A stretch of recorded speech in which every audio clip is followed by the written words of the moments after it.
শুরুতে যে খবরে নজর রাখবো অবশ্যই আজ আপনারা জানেন যে তৃতীয়বার মন্ত্রী অর্থাৎ প্রধানমন্ত্রী পদে শপথ নিতে চলেছেন নরেন্দ্র মোদী। তবে কোন ফর্মুলায় মোদী মন্ত্রিসভা তা তো আপনারা জানেন। তবে এই মুহূর্তে যে খবর পাওয়া যাচ্ছে কেন্দ্রীয় মন্ত্রী হতে পারেন সুকান্ত মজুমদার। তবে এই জায়গা থেকে প্রশ্ন, বঙ্গ বিজেপির রাশ তাহলে কার হাতে থাকছে?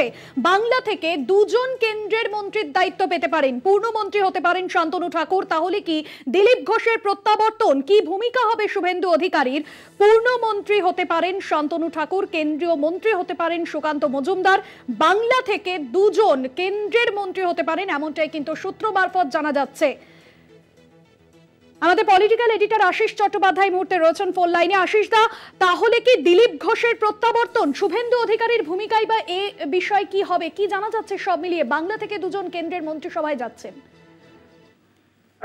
দেখুন, এখনো পর্যন্ত পশ্চিমবঙ্গ থেকে কারা মন্ত্রী হচ্ছেন এটা এখনো নিশ্চিতভাবে জানা যায়নি। তবে নানান সূত্র মারফত এইরকম একটা ইঙ্গিত নিশ্চয়ই আসছে যে সুকান্ত মজুমদার, যিনি গত কয়েক বছর ধরে রাজ্য বিজেপির সভাপতির দায়িত্ব সামলেছেন, তাকে কেন্দ্রে মন্ত্রী হিসেবে নিয়ে যাওয়া হবে।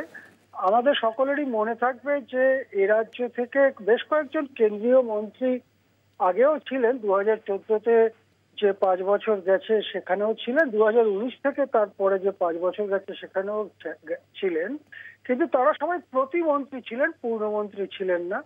তো এবারে যদি পূর্ণমন্ত্রীর দায়িত্ব দিয়ে বা স্বাধীন প্রতিমন্ত্রীর দায়িত্ব দিয়ে সুকান্ত মজুমদারকে নিয়ে যাওয়া হয়, তাহলে বিজেপির মতো দলে তিনি একই সঙ্গে মন্ত্রী এবং রাজ্য সভাপতি থাকবেন এটা আশা করা যায় না।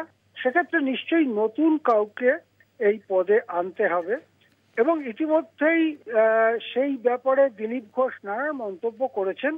তিনি বারবার অটল বিহারী বাজপেয়ীর বক্তব্য সামনে এনে ওল্ড ইজ গোল্ড এই ধরনের নানান কথা ছড়িয়েছেন এবং তার নিজের যে আবার দলের সভাপতি হওয়ার ইচ্ছে 16 আনা আছে সেটা তার কথা শুনে স্পষ্ট হচ্ছে।